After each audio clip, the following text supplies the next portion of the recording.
And thanks, Ijoma. The Nigeria Football Federation, the NFF, has expressed shock at the news of the death of former Nigeria international Kelechi Emetiole. Now, the former Heartland and Rangers coach died in the early hours of today in India, where he had gone for surgery on throat cancer. NFF General Secretary Mohammed Sanusi described the former Super Eagles assistant coach as a legend who served the country perfectly. Emetiole won 17 caps for the senior national team and scored 4 goals between the years 1975 and 1977. Angel Di Maria has been handed a 1-year prison sentence and fined £1.76 million after admitting tax fraud. Now, the former Man United winger admitted 2 separate counts of fraud, which each carry a 6-month sentence. He was found guilty of defrauding the Spanish government the sum of £1.14 million during his time at Real Madrid between 2010 and 2014. The Argentine had previously made a deal with authorities to avoid a trial at the Spanish Supreme Court. Europe's football governing body UEFA has confirmed that RB Leipzig and Red Bull Salzburg can both play in the UEFA Champions League next season. Both clubs are associated with the energy drink maker Red Bull, and UEFA prohibits clubs with strong links from playing in Europe in the same season. But in a new twist, UEFA then ruled that no individual or legal entity had a decisive influence over more than one club. The Bundesliga runners-up RB Leipzig and Austrian champion Salzburg both qualified for the prestigious competition, the Champions League, for the 2017-2018 season. A former German tennis star Boris Becker has been declared bankrupt by a court in London after failing to pay a substantial long-standing debt since 2015. Lawyers for the 3-time Wimbledon champion pleaded with a bankruptcy court registrar to allow Becker a last chance to pay off the debt. But the registrar ruled there was a lack of credible evidence and the outstanding payment would be forthcoming and refused to adjourn the case. Becker split with Novak Djokovic in 2016 following 3 successful years together.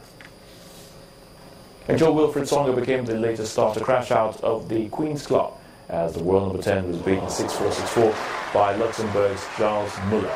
After Andy Murray, Stan Wawrinka and Milos Raonic all endured shock first-round defeat on Tuesday, it was Tsonga's turn to suffer a surprise second-round exit. It took Muller just 69 minutes to hand Tsonga another frustrating loss on the heels of his embarrassing first-round exit at the French Open. Muller will play Sam Querrey or Jordan Thompson for a place in the last 4.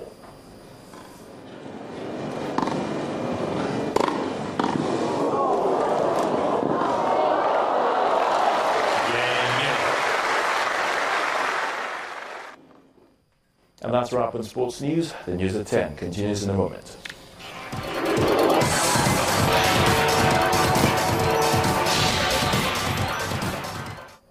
Thanks a lot, Ayotunde. The United Nations said South Sudan is no longer in famine, but warns that 45,000 people in the Unity States would still experience famine-like conditions. UNICEF's regional spokesperson James Elder, who was in the country, says this is good news, but that it should not be confused with the end of the crisis. He also said the giants had been made in the area, that famine was declared in February and it could quickly be reversed. The new IPC assessment in South Sudan, which was just released today, shows that famine is no longer occurring in those 2 counties, Lear and Mayendit, and that further deterioration into famine was averted in 2 other counties in former Unity State. But I do urge caution, as this does not mean we have turned the corner on averting famine. The situation remains extremely vulnerable in South Sudan, and approximately 45,000 people are still expected to be facing IPC 5, or humanitarian catastrophe. And Saudi Arabia's King Salman today appointed his son Mohammed bin Salman Crown Prince in place of his nephew Mohammed bin Nayef as first in line to the throne. In this change, Prince Salman becomes Prime Minister while continuing as Defence Minister. King Salman's surprise reshuffle announcement makes his son, Mohammed bin Salman, Saudi Arabia's new crown prince, becoming the next ruler of the kingdom. His appointment comes after a royal decree deposed his predecessor, Mohammed bin Nayef, relieving him of all his duties without any explanation given for the move. The change is said to have been approved by the Saudi Council of Allegiance by a vote of 31 to 34. Mohammed bin Salman is no stranger to politics or power. He was the Deputy Crown Prince and recently embarked on several overseas visits and has tried to steer the country's economic dependence away from oil. In Saudi Arabia, the Crown Prince is the first in line to the throne, the king holding near absolute authority. But experts are watchful of the outcome of the sudden change. The naming of Mohammed bin Salman as Crown Prince is not a big, sudden development because he was put in the position of Deputy Crown Prince about just over 2 years ago, and he's been groomed for this. It was something that was widely expected. The 31-year-old will also retain his position as Defense Minister and head of the Economic Council. The king has called for the public to pledge their loyalty to his son in Mecca. The U.S. officials say the man who stabbed a police officer at Flint, Michigan airport has been taken into custody. The officer was stabbed in the back and neck on the public side of the Bishop International Airport's main terminal. The FBI has begun investigating whether the stabbing is terrorism, while the police say the airport will remain closed until further notice.